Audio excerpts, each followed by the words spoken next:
전도서 4장 1절에서 8절의 말씀을 통해 오늘을 살아가는 나에게 주시는 하나님의 지혜가 무엇인지 깊이 생각해 봅시다. 내가 돌이켜 해 아래에서 행하는 모든 학대를 보았도다. 모호라 학대받는 자가 눈물을 흘리되 저희에게 위로자가 없도다. 저희를 학대하는 자의 손에는 권세가 있으나 저희에게는 위로자가 없도다. 그러므로 나는 살아있는 산 자보다 죽은 지 오랜 죽은 자를 복되다 하였으며 이 둘보다도 출생하지 아니하여 해 아래서 행하는 악을 보지 못한 자가 더욱 낫다 하였노라. 내가 또 본즉 사람이 모든 수고와 여러 가지 교모한 일을 인하여 이웃에게 시기를 받으니 이것도 헛되어 바람을 잡으려는 것이로다. 우매자는 손을 거두고 자기 살을 먹느니라.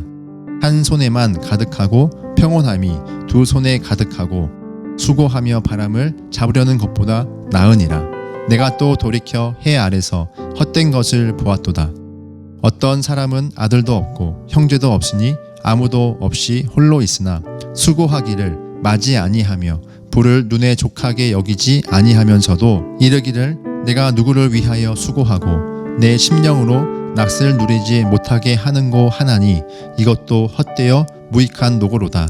어릴 때부터 우리는 열심히 해서 성공해야 한다라는 말을 듣습니다. 그래서 자연스럽게 나는 나에게 집중합니다. 더 높은 성적, 더 좋은 직장, 더 많은 부와 명예를 향해서 달려갑니다. 그렇게 우리의 시야는 나에게로만 좁혀졌습니다. 그런데 문득 주변을 돌아보면 우리가 미처 보지 못한 사람들이 있습니다. 혼자 남겨진 이웃들. 하지만 우리는 그들을 쉽게 지나칩니다. 전도서는 오늘 본문을 통해 너는 지금 어디를 바라보고 있는가? 오직 나만을 위한 삶을 살고 있지는 않는가? 라고 질문을 던집니다. 지혜자는 세상의 부조리를 보며 탄식합니다. 세상에는 힘이 없는 사람들, 억울하게 고통받는 사람들이 있지만 아무도 그들을 위로하지 않습니다. 이들은 존재하지만 보이지 않는 사람들입니다. 누구도 그들 곁에 서지 않고 누구도 그들의 눈물을 닦아주지 않습니다. 오직 자기 자신만을 바라보며 달려가는 사람들은 그들을 지나쳐 갑니다. 현실을 보면 3절에 차라리 태어나지 않은 사람이 더 낫다고까지 말합니다. 이는 세상의 부조리가 얼마나 심각한지를 강조하는 표현입니다. 우리가 모든 사람과 동물, 자연까지도 하나님이 주신 생명으로 살아가는 존재이기에 함부로 대하면 안 됩니다만 오늘날은 또한 무심하고 무정한 시대입니다. 다른 사람과 불편한 상황을 만들고 싶지 않고 또 나 혼자 살기에도 벅차다고 생각하기 때문입니다.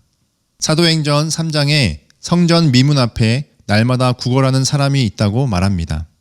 그런데 시간에 맞춰 기도하러는 오지만 아무도 그 사람 앞에 멈춰서는 사람이 없었던 것 같습니다.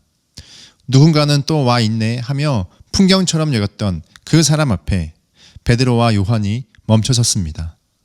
그렇게 멈춰섬은 놀라운 기적의 사건이 되었습니다. 무심해서는 결코 사건이 일어날 수 없습니다. 4절에 사람이 더 수고하려는 이유가 종종 시기 때문이라고 말합니다. 우리는 단순히 생계를 위해 일하는 것이 아닐 수 있습니다. 남들보다 더 많이 가지기 위한 욕심 때문에 수고합니다. 그래서 욕심은 경쟁 속에서 더 많이 가지려고 하는 것에만 몰두한 채 주변을 보지 못하게 합니다. 사실 시기는 비교보다 자기 우월감 혹은 열등감을 통해서 생깁니다. 누군가는 내가 원하는 것을 누릴 때 우월감과 비교가 만나 시기합니다. 또 나도 간절히 원하지만 할 수 없는 것을 누군가 할 때 열등감은 그를 선망의 대상으로 삼습니다. 결국 나 중심의 태도에서 타인이 누리고 있는 것을 내가 할 수 없다라는 화나고 부정적인 마음에서 시샘이 일어나는 것이죠. 그러나 전도서는 6절에 두 손에 가득하고 바람을 잡는 것보다 한 손에 가득하고 평온한 것이 더 낫다고 경고합니다.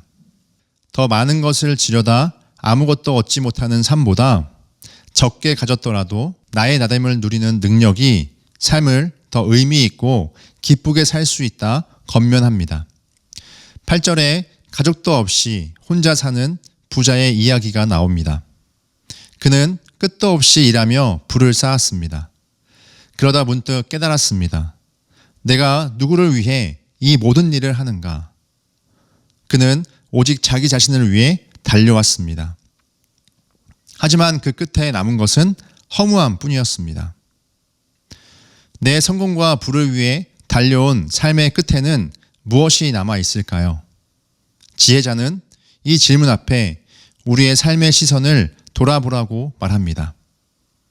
여러분, 우리가 욕구와 욕망의 차이를 정확하게 구별할 수 있어야 합니다. 예를 들면 배고파서 음식을 먹으려는 것은 욕구인데 즐기기 위해 음식을 찾는 것은 욕망입니다. 더위나 추위를 피하기 위해 옷을 입으려는 것은 욕구이지만 사치하기 위해 화려한 옷을 찾는 것은 욕망입니다. 그래서 인간의 욕망을 이야기할 때 배부른 사자는 사냥하지 않는다는 표현을 많이 사용합니다. 우리는 욕구의 채움을 위해 나에게 시선을 둘 수 있습니다. 하지만 욕망의 시선으로 나만의 성공을 위해 달려가며 힘들어하는 사람들, 홀로 남겨진 사람들, 누군가의 따뜻한 말 한마디를 기다리는 사람들을 지나가며 외면한 채 사는 것은 아닌지 생각해 봐야 합니다. 이 말씀을 어떻게 적용해 볼까요? 첫째, 하루에 한 번 무심했던 사람에게 관심을 가져봅시다. 우리는 늘 내가 친한 사람 혹은 나에게 도움이 되는 사람에게만 관심을 갖습니다. 그러나 진정한 변화는 나와 관계가 없는 사람에게 관심을 가질 때 시작됩니다. 무심코 지나쳤던 사람에게 따뜻한 인사를 건네보고 수고하십니다 라는 말 한마디 전해봅시다. 둘째, 누군가를 위한 작은 나눔을 실천해 봅시다. 콩 한쪽도 나눠 먹는다는 말이 있습니다. 어려울 때 서로 돕고 서로에게 힘이 될 수 있다는 마음가짐이 중요하다는 속담입니다. 말로는 쉽지만 행동은 어려운 시대입니다. 한 끼 식사를 줄여 도움이 필요한 곳에 기부하거나 혼자 있는 사람에게 함께 하자고 이야기해 봅시다. 전도서 4장 1절에서 8절은 나의 시선을 어디에 두고 사는지 점검해 보라고 말합니다. 우리는 늘 나 자신을 위해 살도록 교육받았습니다. 그러나 그렇게 사는 것이 정말 행복한가 반문하게 합니다. 걸리버 여행기의 걸리버를 보면 그는 가는 곳마다 거인이 되었다가 소인이 됩니다. 지식인이 되었다가 가장 하등한 존재가 되기도 합니다. 중요한 것은 걸리버 자신의 정체성을 어디에 두고 있느냐에 따라 달라진다는 겁니다. 하나님은 우리가 하나님께 정체성을 두고 하나님을 사랑하는 마음으로 이웃을 사랑의 시선으로 바라보라고 말씀하십니다. 그리고 풍경처럼 스쳐 지나가던 사람들 앞에 멈춰 서야 합니다. 그럴 때 하나님의 능력이 삶 속에 기적의 사건을 일으키실 겁니다. 오늘 저와 여러분이 무심코 지나쳤던 사람을 생각하고 바라보며 내가 할 수 있는 작은 사랑의 표현을 해보면 어떨까요? 그 순간 인생의 새로운 의미를 발견하며 가치 있는 하루가 될 것입니다.